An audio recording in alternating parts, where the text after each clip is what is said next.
Now it's time for arts and crafts with Tyler. Now, you can make anything you want with marshmallow peeps. Just, a tallest tower. And that was arts and crafts with Tyler.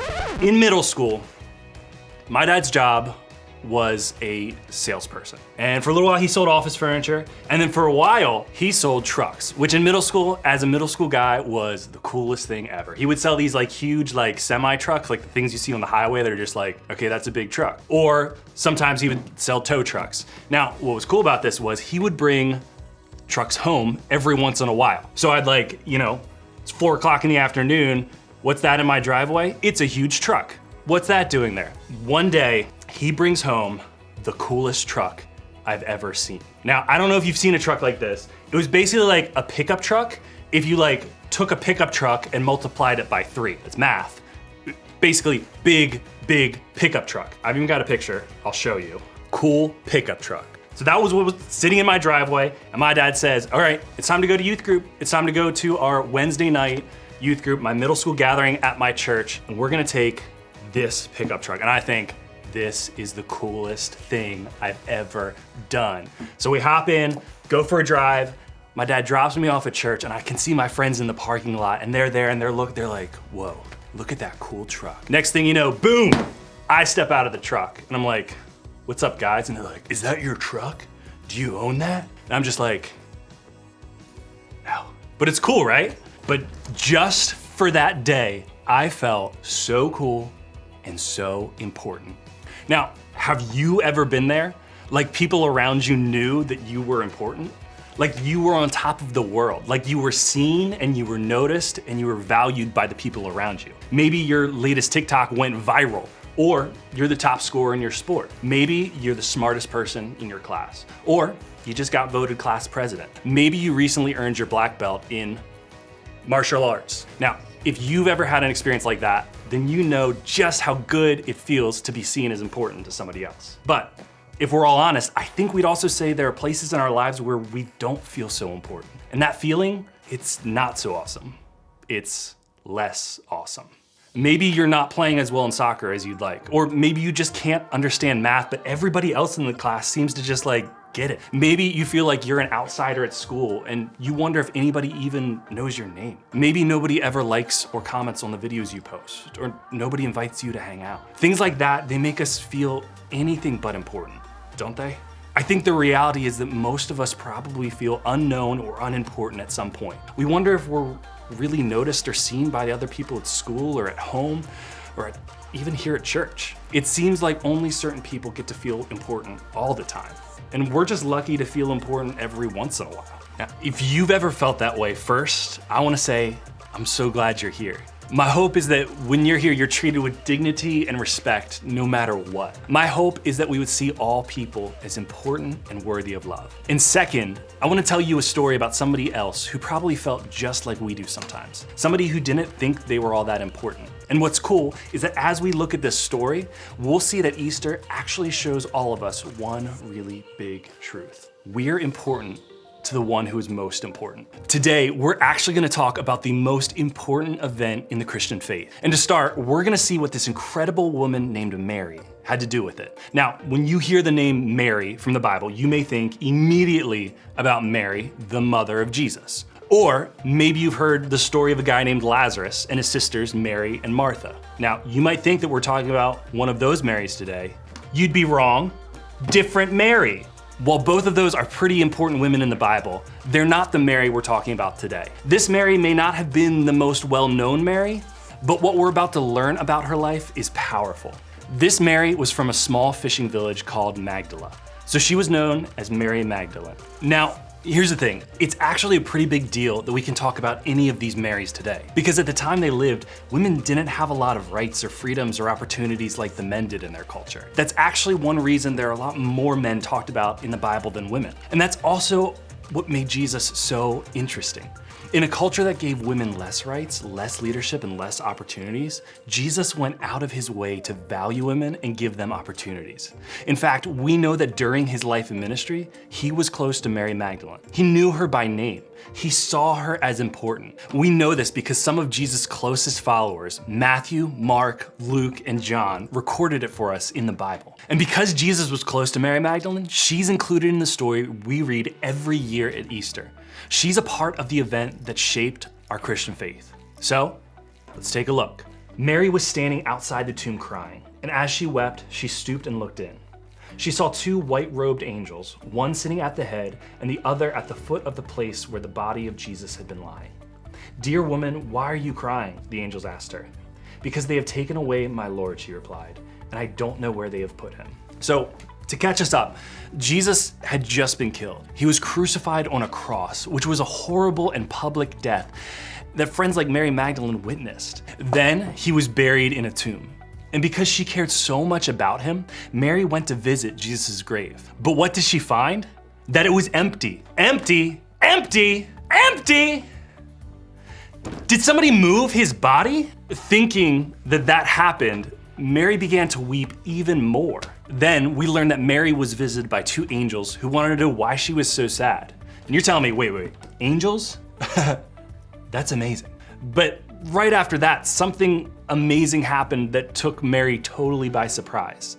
Something that changed things not just for Mary, but for all of us who believe in Jesus even still today. Take a look. She turned to leave and saw someone standing there. It was Jesus, but she didn't recognize him. "Dear woman, why are you crying?" Jesus asked her. "Who are you looking for?" She thought he was the gardener. "Sir," she said, "if you have taken him away, tell me where you have put him, and I will go and get him." "Mary," Jesus said. She turned to him and cried out, "Rabboni," which is Hebrew for teacher. So there Mary was, weeping over the death of her friend and teacher. And then just like that, another person appeared. Now, of course, thinking Jesus was dead, she didn't recognize that it was him. After all, she saw him die. But then Jesus used Mary's name. He wanted her to know that it was him, that he knew her, that he saw her. And when he spoke her name, she recognized him immediately. And of course, she was in shock. See, Jesus had just risen from the dead. That's what we celebrate at Easter as the resurrection. Now, resurrection, what that means is to resurrect something means to bring something back to life. So at Easter, we remember that Jesus died on a cross and was buried in a tomb. And then we celebrate the fact that he walked out of the tomb 3 days later. In other words, he came back to life, which is what we call the resurrection. See, Jesus' resurrection is so important. Because of it, we can trust that God is who he says he is. Jesus spent years in his ministry telling his followers that this very thing would happen, that his death and his resurrection were coming, and that these events would change everything. And then it actually happened. It was all true. And because of that, we can believe all the things Jesus promised to us are true too. We can walk confidently knowing that we can be close to God. Jesus made that possible for us for eternity through the resurrection. That's what makes Easter so important. And one of the reasons we know this important thing happened is because Mary was there to see him. She witnessed it with her own eyes, and she followed through on an important task. Take a look. "Don't cling to me," Jesus said, "for I haven't yet ascended to the Father. But go, find my brothers and tell them, I am ascending to my Father and your Father, to my God and your God." Mary Magdalene found the disciples and told them, "I have seen the Lord." Then she gave them his message. Mary was the first person to witness the resurrection. She was the person he asked to share the good news with his closest followers. And I love how this passage ends. She gave them his message. I mean, talk about an important job. Because Mary believed, she knew what Jesus' resurrection meant. She said yes to sharing that message with the rest of his followers. She is one of the reasons we have record of those moments still today. And that makes her an important piece of the most important event in our faith, Jesus' resurrection. So maybe you felt unimportant. Maybe you feel like nobody else sees or notices you, that people don't understand you, that God would never choose or love you. Well, let me just assure you that what we celebrate every year at Easter proves that you are not only important, but you're important to God. He sent his son, Jesus, to die for you, to come back to life so you can be close to him forever. He did that because of his love for you. He did that because your life is important to him. Here's what I want you to remember.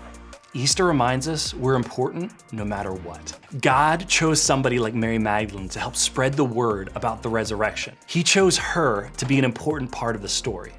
And what's cool is that the same can be true for us. God didn't just send Jesus to die for those people back then. His resurrection wasn't just to help them. He didn't just want people like Mary to know he saw and cared for them. He did it for us too. No matter how other people see us, no matter how we feel, the resurrection proves that we're loved, we're seen, we're chosen, and we have value. Easter reminds us we're important no matter what.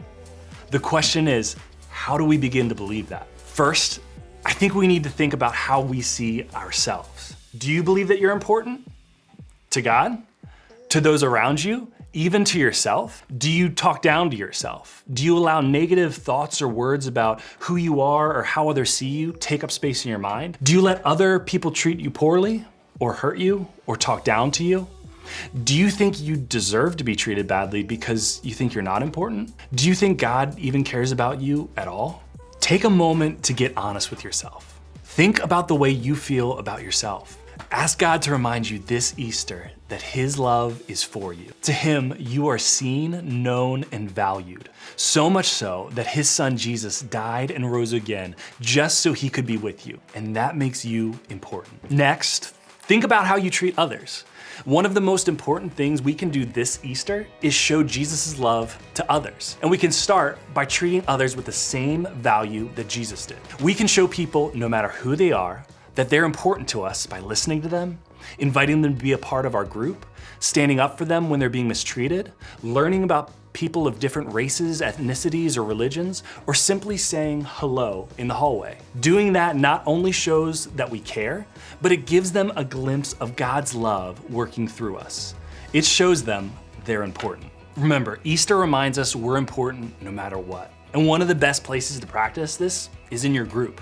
There you have a leader who values you, somebody who believes you are so very important. And they want to help you not only begin to believe this about yourself, but to show it to other people as well. Happy Easter.